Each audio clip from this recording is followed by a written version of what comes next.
नाज़रीन, आज आपके पाकिस्तान की ऐसी बाहिम्मत और हौसलामंद खातून से मिलवाने जा रहा हूँ जिसका खामद इस दुनिया से चला गया मगर उसने हिम्मत ना हारी। छोटी छोटी बच्चियों को पालने के लिए एक पंक्चर की दुकान को संभाल रही हैं। ये शॉप हमारी तकरीबन 30 साल पुरानी है। मेरे हस्बैंड की थी, वही इधर आते थे, वही काम करते थे। 3 साल पहले उनको हार्ट अटैक हुआ। पार्क में वॉक कर रहे थे, वॉक करने के दौरान उनको अटैक हुआ, वही उनकी डेथ हो गई। एनए न्यूज की वीडियोस देखने के लिए हमारे चैनल को सब्सक्राइब कीजिए, वीडियो को लाइक कीजिए और शेयर कीजिए, बेल आइकॉन को क्लिक कीजिए ताकि आप हमारी हर आने वाली वीडियोस से बाखबर रह सकें। बिस्मिल्लाहिर्रहमानिर्रहीम, अस्सलाम वालेकुम नाज़रीन, आप देख रहे हैं एनए न्यूज और मैं हूं आपके मेजबान जवाद बाकिर। नाज़रीन, आज आपके पाकिस्तान की ऐसी बाहिम्मत और हौसलामंद खातून से मिलवाने जा रहा हूं जिसका खामद इस दुनिया से चला गया मगर उसने हिम्मत ना हारी। खामद जब तक सर पे था तो घर से कदम बाहर ना निकालती थी, मगर अब छोटी छोटी बच्चियों को पालने के लिए एक पंक्चर की दुकान को संभाल रही हैं और साथ इन्होंने वर्कर भी रखे हुए हैं। उनके घर के चूल्हे भी जल रहे हैं इसी छोटी सी दुकान से और इनके अपने बच्चे भी ये पाल रही हैं इसी दुकान से।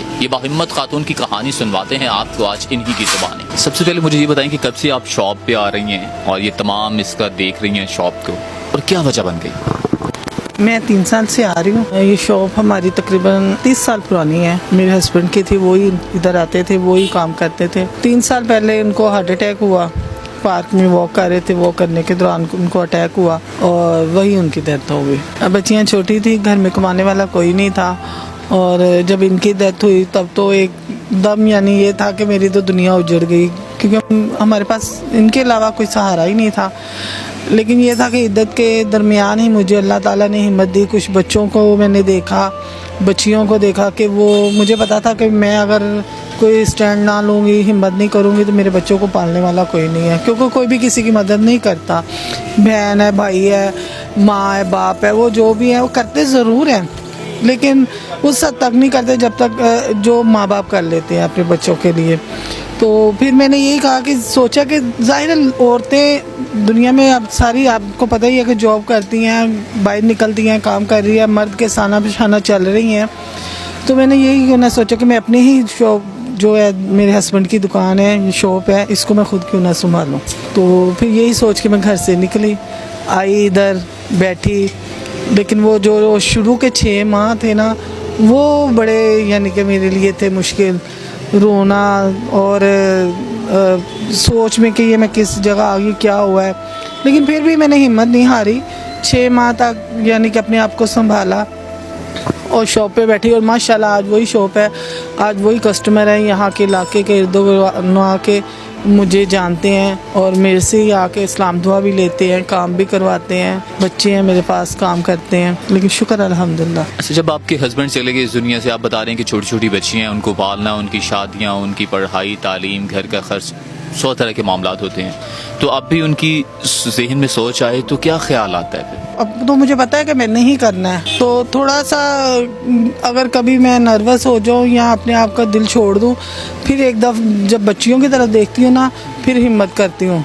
नहीं, हिम्मत नहीं हारनी। अगर तुमने हिम्मत हार दी ना तो बच्चों का क्या बनेगा। फिर अपना यानी कि दोबारा से, बल्कि आगे से ज़्यादा जोश आ जाता है मेरे में। तो क्योंकि मैंने बच्चे नज़र आते हैं, मैंने उनको पढ़ाना है, उनको क्या इसका नाम, उनकी शादियाँ करनी है। तो अल्लाह ने हिम्मत दी हुई है, बस कर रही हूँ, शुक्र है। ये दुकान का जितना होता है, अकाउंट्स का काम होता है, ये तमाम का तमाम आप खुद ही देखती हैं या कि बच्चियाँ भी घर में हेल्प करती हैं? नहीं, मैं खुद ही करती हूँ, मैं खुद ही देखती हूँ। बच्चियाँ अभी छोटी हैं, वो पढ़ रही हैं। 2 बेटियाँ पढ़ी हैं, एक लॉ किया उसने माशाल्लाह, अभी उसका दिसंबर में उसको डिग्री इंशाल्लाह मिल जाएगी। और एक की मैंने शादी की है तकरीबन 1.5 साल पहले, और बाकी अभी छोटे पढ़ रहे हैं, वो उनको उनकी पढ़ाई पे। आपको बिल्कुल भी इल्म नहीं था या कि आपके हस्बैंड जब हयात थे तो वो आपको बताते रहते थे ये टायरों के बारे में, ये पंचर के बारे में, ये ट्यूब वगैरह के बारे में, या कि आके आपने इधर से स्टार्ट किया? नहीं, हमें तो इजाज़त नहीं थी कि हम शॉप पे भी आके खड़े हो जाएं। बाज़ दफ़ा ऐसा होता था कि कहीं जाना होता था ना, तो मैंने अपने हस्बैंड को कहना कि मैंने फ़लाँ जगह जाना है तो मैं शॉप पे आ रही हूँ, तो वो मुझे शॉप से भी बल्कि 10 कदम पीछे कहते थे, इधर खड़े हो जाओ, मैं आता हूँ।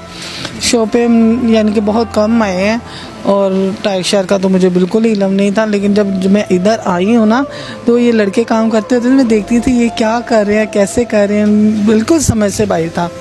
लेकिन आहिस्ता आहिस्ता अब तो माशाल्लाह वो गाड़ी आके खड़ी हो तो बता देती हूँ ये पंचर है कि हवा निकली है उसकी इतना तजर्बा हो गया है। अब ये बताएं कि ऐसी कौन सी चीज़ है शॉप में कि जिसका आपको नहीं मालूम, औजारों से लेकर पंक्चर तक, या कि कोई और भी चीज़ें ऐसी जो होती हैं जिसे कहते हैं पंजाबी में कहते हैं या देसी जुबान में कहते हैं कुंडियाँ कुछ ऐसी होती हैं, तो तमाम की तमाम आपको समझ लग गई हैं कि इसको किस तरह डील करना है? हाँ, आल टू आल सारा मुझे पता है, औजारों का, टायरों का, रिम का, पंचर कैसे लगाते हैं, हर चीज़ का पता है। बहुत शुक्रिया।